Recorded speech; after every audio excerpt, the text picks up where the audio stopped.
Sami was not like the other students in his class. He spoke less, smiled rarely, and sat near the window, always looking outside as if the sky held his answers. His uniform was always clean but old, and his shoes were torn near the toe. Every day he walked into class quietly, placed his bag down, and kept his eyes on his books. Most of the students ignored him. Some laughed behind his back, but a few, especially the louder boys, made fun of him often.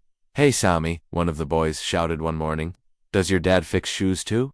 The group of boys laughed loudly. Sami didn't reply. He simply looked at his notebook and turned the page. He had heard similar jokes before. They never changed. Aiza, a girl who sat in the front row, didn't laugh. She watched silently. She didn't know much about Sami, but she knew that mocking someone for their father's job wasn't right. Still, like most students, she stayed quiet. No one wanted to become the next target. Later that day during lunch, Sami sat alone under a tree, eating the same simple lunch: flatbread and lentils wrapped in foil. The boys passed by again. "Why? Do you always eat that? Don't you get bored?" one of them asked, laughing. Sami looked up and replied softly, "I like what my mom makes." His calm reply didn't stop them. "So, tell us then. What does your dad do?" "Sweeps streets, picks trash. You never tell anyone." For a moment, Sami looked at the group. Then he said slowly, "My father cleans offices." The boys burst out laughing. "See, I told you. No wonder he wears those old shoes." Sami didn't react. He picked up his lunch and walked away. That evening, Aiza couldn't forget Sami's face. Not because he looked angry or upset, but because he looked used to it, like he had been hearing these things for years. She wondered why he never defended himself, why he didn't say anything back. She told her mother about it at dinner. Her mother said, "Beta, some people carry silent strength. Not everyone needs to shout to be brave." The next morning, the class was louder than usual. The boys were still joking about Sami. One even stood on a desk pretending to sweep the floor. "Look at me, I'm Sami's dad," he shouted, holding a ruler like a broom. Laughter echoed in the room. Sami stayed quiet in his seat. He didn't even look up. The teacher hadn't arrived yet, but as the door slowly opened, everyone turned around quickly, expecting to see Miss Hira. Instead, a tall man in a black suit walked in. His face was serious. His shoes were shining, and he wore a badge on his chest. A few steps behind him, the principal followed. The man looked around the room, and then said in a strong, calm voice, "Which one of you is Sami?" Sami stood up slowly. "I'm Sami." The man gave a slight smile. "Come with me, son." Gasps filled the room. "Son?" The man called him son. The bullies looked confused. Aiza sat frozen in her seat. Sami walked toward the man and stood beside him. The principal spoke now. "Students, this is Mr. Zamir. He's Sami's father, and he's here today for a very special reason." One of the boys whispered loudly, "That's the office cleaner." The man heard it. He turned and walked closer to the class. "Yes," he said calmly, "I do clean offices, very important ones. Because I work for the Prime Minister's special security team. I clean crime scenes, I clean danger, I clean fear. That's my job." Silence filled the room. Mr. Zamir continued, "You laugh because I don't wear a suit every day. You joke because my son wears worn-out shoes. But you never ask what kind of shoes I wear when I protect this country. You never ask why we keep our lives quiet. My job is not to impress you. My job is to make sure you're safe." The room stayed silent. He turned to Sami. "I came today not because you needed help, but because you didn't ask for it. That's strength. You didn't shout, you didn't fight, you simply stood quietly. And that's something I've always respected." Sami looked up at his father and nodded. Mr. Zamir turned to the class one last time. "Before you judge someone, look in the mirror. Ask yourself what you really know. Not all heroes wear uniforms in public, and not all fathers need to prove their worth." With that, he placed a hand on Sami's shoulder, nodded to the teacher who had just entered, and walked out. The room stayed quiet for a long time. No one said anything. The group of boys who had laughed the loudest now looked down at their desks. Aiza turned her head slowly toward Sami. He had returned to his seat. He opened his book like he always did. But this time, he looked up just once, and caught Aiza looking at him. He smiled. It was the first time she had seen him smile. The classroom was still quiet, even after Sami's father left. It felt like something heavy had passed through the room and stayed behind. No one dared to laugh anymore. The boys who used to bully Sami sat silently, not looking at anyone. Even the teacher didn't say much. She just began the lesson in a soft voice, as if she too was still thinking about what had just happened. Aiza kept glancing at Sami. He looked the same, still quiet, still calm, but something had changed around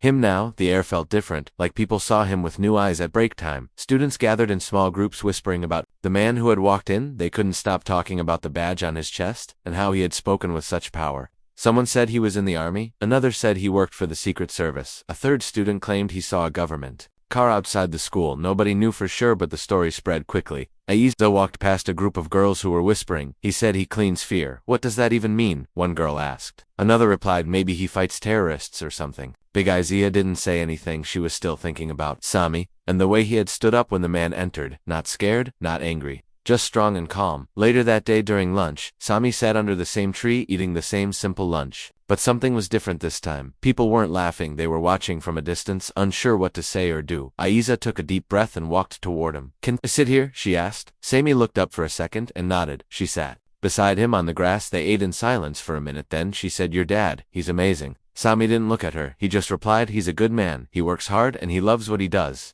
Aiza smiled. People didn't know, they just assumed.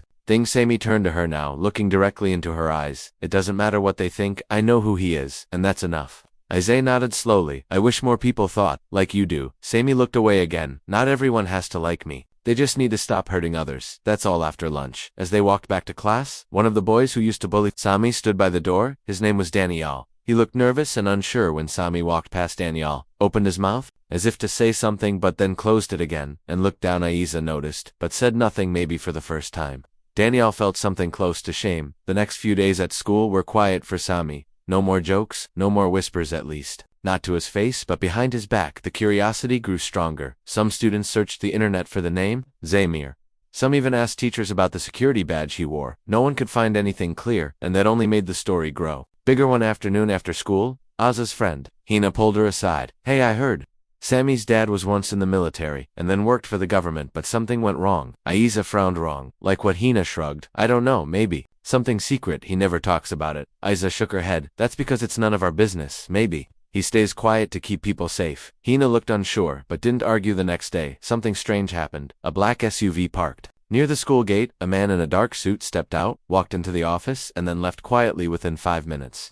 The same car had picked up Sami and drove away. Students watched from the windows. Some were shocked, some were scared. Rumors began again. Maybe Sami's family was in trouble. Maybe his father was working undercover. Maybe this was part of some big operation in the classroom. The teacher tried to calm everyone down, but the silence around Sami's seat was loud. Even though he was gone, Aiza couldn't concentrate. She kept looking at the empty chair beside her, wondering where he went, and if he was okay. She wished she had asked him more questions, wished she had listened more closely when he spoke after school. She went to Sami's house hoping to find answers, but his mother looked tired and worried. "He's okay," she said gently, "just needed to go somewhere with his father for a few days. No need to worry." Aiza nodded, but her heart felt heavy. She walked home, slowly thinking about how easily people jump to conclusions, how quickly they make fun without knowing anything real. That night she wrote in her diary, "Sometimes the quietest people carry the loudest stories, and maybe the bravest ones don't wear capes, they wear silence." The next morning, Sami returned to school. He looked a little tired but calm as always as he walked into the classroom. Everyone stared, but no one said a word. He sat down, opened his notebook, and started writing. Aiza leaned over and whispered, "Everything okay?" Sami nodded. "Just had to help my dad with something." Aiza smiled. "Welcome back." Sami didn't reply, but he smiled back for the second time since she met him, and in that one quiet smile, Aiza knew there was more too. Come, a story bigger than anyone had guessed. After Sami returned to school, things started to feel normal again, or at least that's what everyone pretended, but Aiza couldn't stop thinking about what she had seen and heard. The black SUV, the serious men, the sudden way Sami had been taken and brought back like nothing happened. She wanted to ask him, but every time she looked into his eyes, she stopped. Something told her that pushing him for answers would be unfair, but she also knew that whatever Sami's family was involved in, it wasn't ordinary. A few days later, during library period, Aiza sat at a corner table with a history book in front of her. She wasn't really reading, her eyes moved across the page, but her mind was somewhere else. She suddenly had an idea. She searched the computer for anything about government workers with the last name Zamir. Nothing useful came up. She tried keywords like bomb squad, security force, national heroes. Still no match. She sighed and almost gave up. Then she noticed something on the shelf nearby, a magazine from a few years ago with the title National Bravery Awards. She picked it up and flipped through quickly. Her hands froze on page 17. There was a photo of a man in a black uniform standing with the president receiving a medal. Under the photo it said, "Officer Zamir, Special Operations Team honored for saving lives during the Lahore hospital bomb." Aiza stared at the photo. It was him, Sami's father. She could tell by the eyes, the same calm, serious look, and suddenly everything made sense. The badge, the suit, the silence. She took the magazine to the desk and quietly asked the librarian, "Can I borrowed this for today. The woman nodded. Aiza placed it in her bag and left with her heart racing that evening. She thought for a long time, should she tell Sami she found this? Should she tell anyone? Would he be upset or proud? In the end, she decided to talk to him face to face. The next morning, she waited for him near the gate and walked beside him to class. Without saying much, finally during lunch, she took the magazine out from her bag and placed it between them. Sami looked at it slowly, then met her eyes. How did you find this? I was curious, she admitted softly. I didn't mean to spy, I just wanted to understand. Sami was quiet for a few seconds, then he nodded. I know you didn't mean harm that day in class when they laughed at me. I wanted to shout, tell everyone the truth, but my dad always says real strength is when you don't need to explain yourself. I respect that, Aiza said, and I think what your dad did is amazing.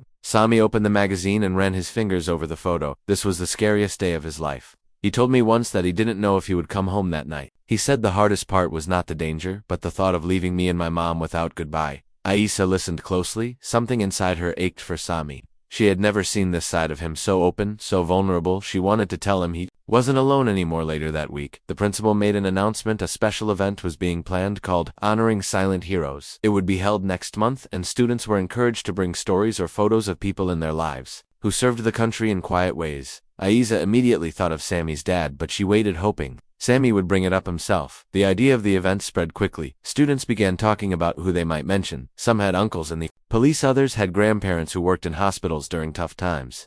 The school buzzed with excitement. For once, the talk wasn't about clothes or games, it was about respect and sacrifice during this time. Sami changed too. He wasn't louder or more social, but he began to look people in the eye. He no longer avoided others. He walked through school with a calm confidence, like he was no longer hiding. Aiza noticed that even the bullies, especially Danielle, started keeping their distance. One day after class, Danielle walked up to Sami and stood quietly for a few seconds. Then he said, "Look, I didn't know, and I was wrong. I'm sorry." Sami looked at him, nodded once, and said, "I forgive you, but please don't do that to anyone again." Nodded and walked away. The moment was short but powerful, and Aiza smiled from her seat because she knew that forgiveness takes more courage than anger. One afternoon, as they walked home, Aiza asked Sami if he would speak at the event. Sami paused for a while, then said, "Maybe I will, but only if my dad agrees." Aiza grinned. That would be perfect. A week before the event, Sami confirmed his dad had said yes. He even promised to visit the school again, but only quietly. No big entrance, no medals. Just as a father supporting his son. When the day arrived, the school hall was decorated with posters, candles, and photos of silent heroes. Students took turns sharing stories. Some made people laugh, others made people cry. When Sami's name was called, a hush fell over the room. He walked up to the stage with steady steps, holding a paper in his hand. He didn't read it though. He looked at the crowd and spoke from his heart. "My father never asked to be known. He always said his job was not for glory but for peace. But when people laughed at me for what they thought he did, I felt pain, not because I was ashamed, but because they didn't understand, and I stayed silent, because that's what he taught me. Silence with purpose is louder than noise." Sami's father watched from the back with pride in his eyes. Aiza clapped with tears in hers, and the whole room stood when Sami stepped down. It wasn't just a speech, it was a moment of truth. The next morning began like any other, but the air felt different, heavier somehow. Sami woke up early and looked out his window. The street was quiet too. Quiet. His father was already dressed, sitting at the table with a black folder open and his phone beside him. He looked up when Sami entered. "Eat quickly today, we stick to the plan." Sami nodded and went to wash up, but his hands trembled under the water. He wasn't afraid for himself, he was afraid for the people around him, especially his mother. She smiled at him like always, but he could see the worry behind her eyes as they drove to school. The guard in the front seat kept scanning the road, every turn, every vehicle behind them. When they reached the gate, Sami stepped out and turned back to his father, who gave a single nod. Everything was routine until the third period, when the fire alarm suddenly rang loudly. Students shouted and teachers tried to calm them, but confusion spread quickly. Everyone was asked to leave the building and stand in the field outside. Sami moved with the crowd, but his mind was racing. He had learned from his father, never believe in coincidences. During chaos, outside teachers took attendance. Some students laughed, thinking it was just a drill, but Sami noticed a man near the school fence, holding a phone. Not a parent, not a teacher, just standing watching. He nudged Aiza, who was beside him, and pointed toward the fence. "Do you see him?" She looked and nodded, but before they could say more, the man turned and walked away quickly. Sami didn't follow, but he memorized the man's face: sharp eyes, dark beard, and the way he limped slightly on the right leg after school. Sami told his father everything: the man, the limp, the phone. His father's face went cold. "That's him, Sami, that's Imran Malik. I've seen him walk like that in old security footage. He's getting bold now, which means he's planning something soon." That night, they sat around the table with two other officers from the security force. They laid out a map of the school and surrounding areas. They made notes, marked spots, placed dots in red and blue. Then Sami's father looked at him and said, "I need your help. You see details I miss, and your instincts are good. You've been preparing for this moment, even when you didn't know it. Sami felt fear rise, but he pushed it down. What do I need to do? His father handed him a small earpiece and a phone. Tomorrow we run a silent test. He'll think it's a normal day, but we'll be ready. You'll stay in class and observe. If anything unusual happens, press the button once for yes, 2 times for no. That's it. Simple, but very important. Sami nodded. He couldn't believe he was part of something this serious, but a small voice inside him said this is where you were meant to be. Next day felt slow and long. Sami kept checking every shadow, every movement, his finger near the button all the time. Nothing happened in the morning, but during lunch he saw a man delivering boxers to the staff room. He looked familiar. Then it clicked. It was the same man from the fence, but dressed differently now, in uniform with a fake name badge. Sami pressed the button once. His father's voice came through softly. We see him too. Good job. Stay calm. We're moving in within minutes. The man was quietly taken aside by officers pretending to be janitors. No loud scene, no panic, but Sami knew something had just been stopped. He felt relief, but also anger. What if he hadn't seen him? What if someone else got hurt that night? His father sat beside him on the bed. I'm proud of you. You saw what trained people missed. Sami looked up. Does this mean it's over? His father shook his head. Not yet. He's not alone, but he knows we're watching now. He won't act without thinking. Twice the following week was quiet again. Too quiet. The guards stayed alert, and so did Sami. One evening, Aiza invited him to walk near the park. She said you need a break, even heroes should breathe. Sami smiled at that. He agreed, and they walked slowly, talking about small things, how school felt different, how people were nicer, how sometimes being quiet was a gift, not a weakness. Suddenly, Sami stopped mid-step. He saw a car parked under a tree engine, off windows tinted too dark for comfort. He whispered, Aiza, we need to go now. She looked confused, but followed without question. They returned home and reported the car. By the time officers reached it was gone, but tire marks showed it had been there. A while later that night, they received a video message from an unknown number. It showed their house. The next morning began like any other, but the air felt different, heavier somehow. Sami woke up early and looked out his window. The street was quiet, too quiet. His father was already dressed, sitting at the table with a black folder open and his phone beside him. He looked up when Sami entered. Eat quickly. Today we stick to the plan. Sami nodded and went to wash up, but his hands trembled under the water. He wasn't afraid for himself. He was afraid for the people around him, especially his mother. She smiled at him like always, but he could see the worry behind her eyes. As they drove to school, the guard in the front seat kept scanning the road, every turn, every vehicle behind them. When they reached the gate, Sami stepped out and turned back to his father, who gave a single nod. Everything was routine until the third period, when the fire alarm suddenly rang loudly. Students shouted and teachers tried to calm them, but confusion spread quickly. Everyone was asked to leave the building and stand in the field outside. Sami moved with the crowd, but his mind was racing. He had learned from his father never believe in coincidences. During chaos outside, teachers took attendance. Some students laughed, thinking it was just a drill, but Sami noticed a man near the school fence holding a phone. Not a parent, not a teacher, just standing watching. He nudged Aiza, who was beside him, and pointed toward the fence. Do you see him? She looked and nodded, but before they could say more, the man turned and walked away quickly. Sami didn't follow, but he memorized the man's face. Sharp eyes, dark beard, and the way he limped slightly on the right leg after school. Sami told his father everything. The man, the limp, the phone. His father's face went cold. That's him, Sami. That's Imran Malik.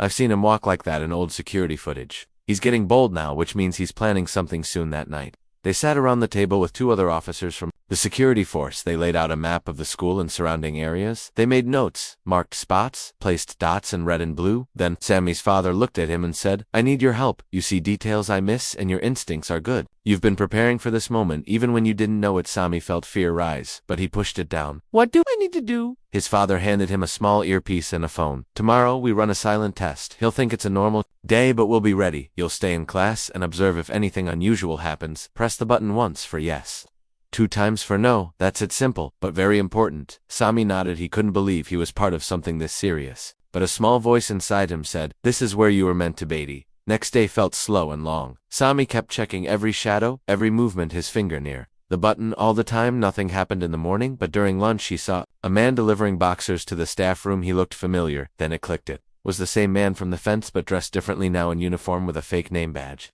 Sami pressed the button once. His father's voice came through softly. We see him too. Good job. Stay calm. We're moving in within minutes.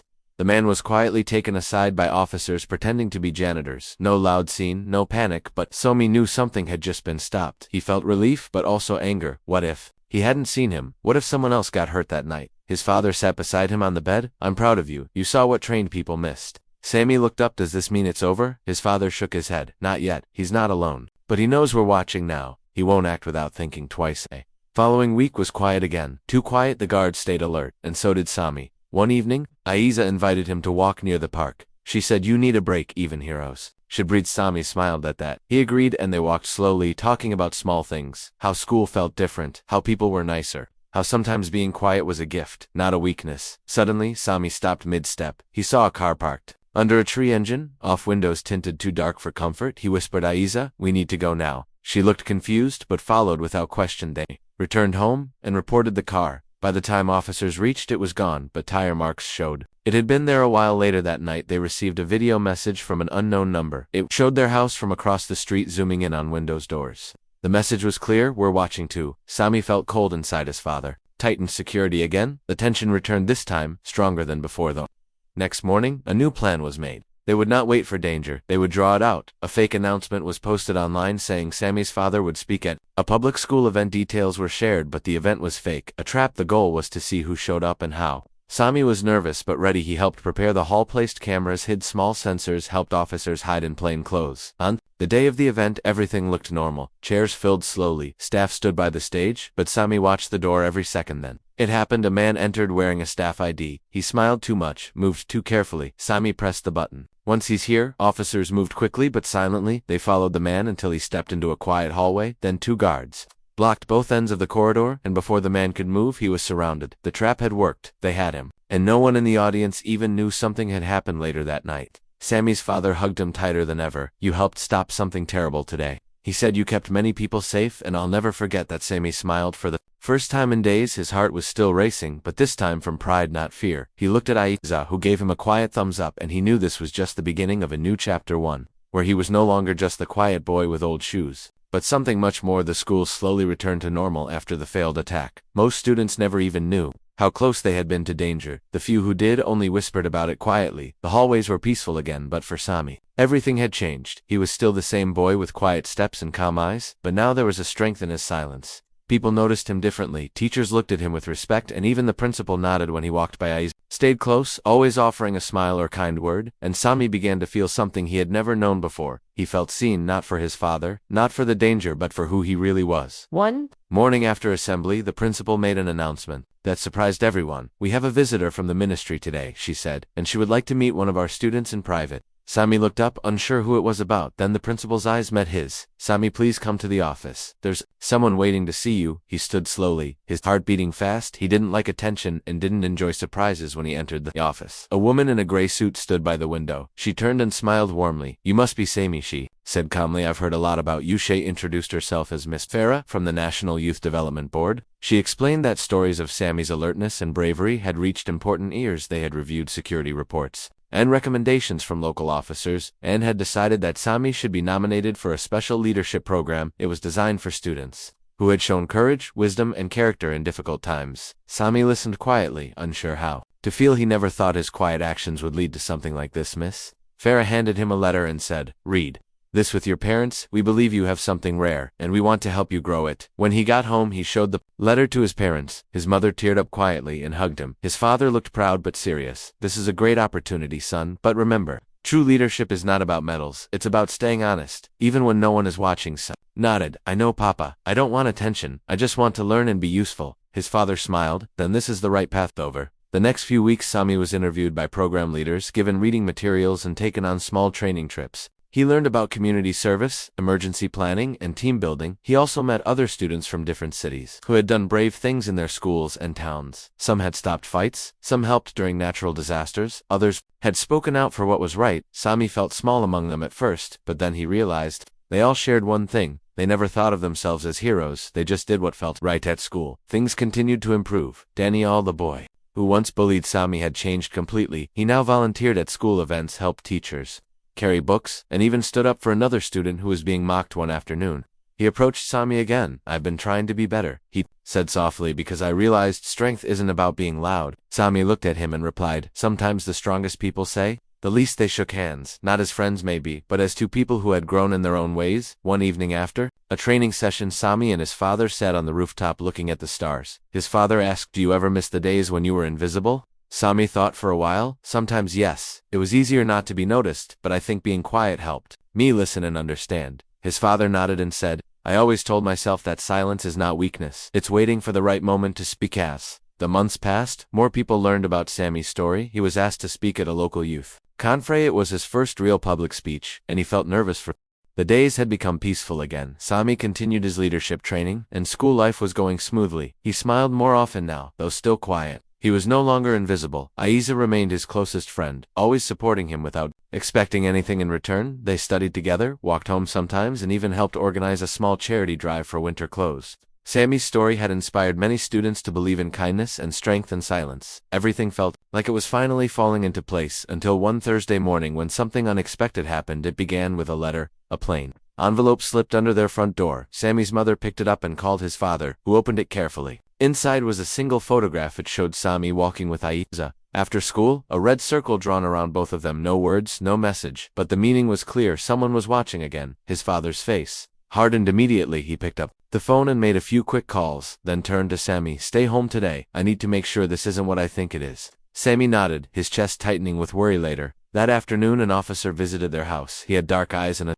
serious tone, and said softly, "We believe this is connected to someone from your past. We're checking cameras nearby and tracing any recent activity." Sammy asked, "Could it be Imran again? I thought they arrested him." His father looked at the officer, who hesitated, then said, "We believe it might be someone connected to him, a partner, or someone he worked with. We're not sure yet, but this photo is a warning." Sammy's mother sat down holding her head, her hands shaking slightly, and said, "I thought we were done with this." That evening, Sammy couldn't sleep. He sat on his bed, staring at the photo over and over. How long had they been followed? Was Aiza in danger too? He wanted to tell her everything, but didn't want to scare her, so he decided to wait until they had more answers. The next day, his father dropped him at school and spoke to the principal quietly. Security was increased again, cameras checked, and a close officer was placed near the gate. Sammy felt eyes on him all day, not from classmates but from the unknown. At lunch, Aiza noticed something was wrong. "You're too quiet today," she said. "Even for you." Sammy looked at her and finally said, "I need to tell you something, but not here. After school, meet me near the old library." She agreed, and when they met, he told her everything from the photo to the officer's words to his father's reaction.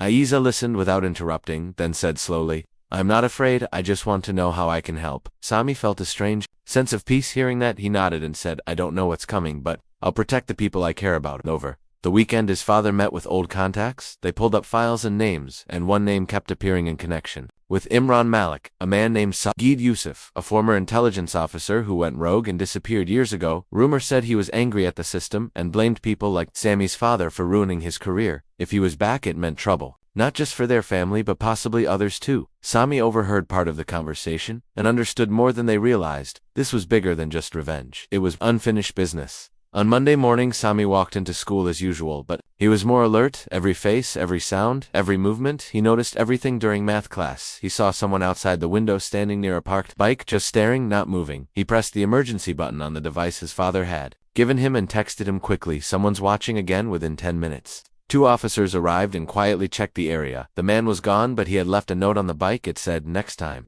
I won't be far." His father picked him up early that day and said, "It's time to prepare again." Sammy asked, "Are we safe?" His father answered, "No, but we're ready." He handed Sammy a small device and said, "Press this if you ever feel unsafe. No questions asked. Help will come within minutes." Sammy nodded. He kept the device in his pocket everywhere he went. Later that week, the school planned a special event with guests from other schools. Sammy was asked to give another short speech about silent leadership. At first he wanted to say no, but his father encouraged him, "Don't let fear take what you've earned." So he agreed and began preparing his speech again with Aiza's help. She stayed late at school with him 2 evenings in a row, helping him choose the right words, fixing his nervous smile, and reminding him that his story mattered. On the day of the event, students from 5 different schools came. The hall was decorated, the stage set, and Sammy waited backstage holding his notes. The principal gave a welcome speech, then called him up. Sammy walked to the stage slowly, his heart pounding but his face calm. As he reached the mic, he looked across the hall and saw something: a man standing near the back door, wearing dark glasses, staring straight at him. Sammy paused for a second, then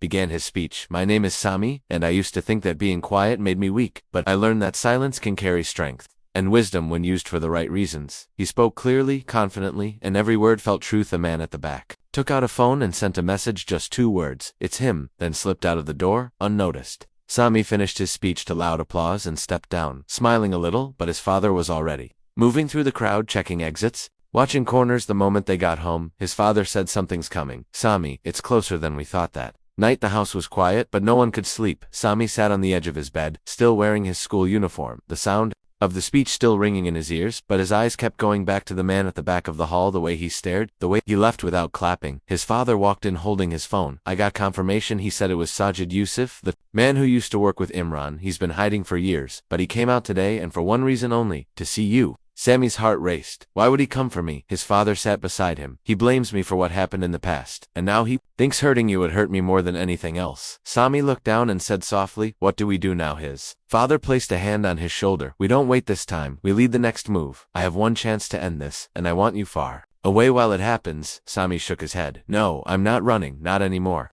I want to help like before. His father stared at him for a moment, then slowly nodded. I hoped you'd say that. Tomorrow we'll finish this together early the next morning. The plan was made. Officers from the security team set up a trap at an old warehouse where Sajid was last seen. The goal was simple: lure him out, catch him quietly, and make sure no one got hurt. Sammy stayed in a van nearby with a camera feed in front of him, watching every move through a hidden camera. He had learned so much from his father, not just how to stay calm, but how to think ahead, observe small things, and stay focused even when scared. As the operation started, something strange. On one of the cameras, a car parked across the street from the warehouse, same one he had seen near the school a week ago. He zoomed in and saw someone inside wearing dark glasses. Again he pressed the button and spoke into the mic. There's a second person across the street, might be back up. His father's voice came through. We see him, good eyes. Stay alert. Suddenly, the man from the car stepped out and walked into the building through the back door. The officers moved in quietly, spreading out. But before they could reach the center of the warehouse, an explosion shook the ground. A flash of light and smoke filled the screen. Sammy's heart dropped. Dad, he shouted into the mic, but there was no answer for a few seconds. Only static filled the van. Then one voice came through. I'm okay, just smoke. No fire. We're still moving in. Stay calm. Sammy exhaled slowly, trying to control the panic in his chest. The screen showed his father and two other men moving through the hallway, then stopping at a closed door behind it. They believed Sajid was hiding. Samia watched as his father knocked once, then opened it slowly, but the room was empty. Just a chair and a note sitting on it. The note said, too slow. Try again. Samia saw the trap too late. He shouted, look behind you, but before they could turn, a shadow moved past the camera, and everything went black. In the silence that followed, Sami froze. Then he grabbed his phone and ran out of the van. Ignoring the guards, he sprinted toward the warehouse. Despite shouts behind him, he knew the layout from the plans, and quickly found the hallway. His eyes burning from the smoke, but he kept going. Then he saw them, his father on the floor unconscious, and Sajid standing over him holding a metal rod. Sami stopped, but Sajid turned slowly and smiled. So this is the boy they talk about, the one who sees everything. Sami didn't move, his fists clenched. He could barely breathe. Sajid stepped forward. Your father ruined my life. Now I will take his butt before he could strike. Sami shouted no, and threw a nearby tool at Sajid's arm. The rod dropped, and his father rolled away in time. The officers rushed in, grabbing Sajid before he could run again. Chaos filled the room, but this time it ended in victory. Back at home, Sami sat beside his father, who was now awake with only a small injury on his head. You saved me today, his father said softly. I just did what you taught me, Sami replied. Silence and action. His father smiled proudly. You've grown into someone I never imagined, so strong, so wise. You've taken everything I've taught you and made it better.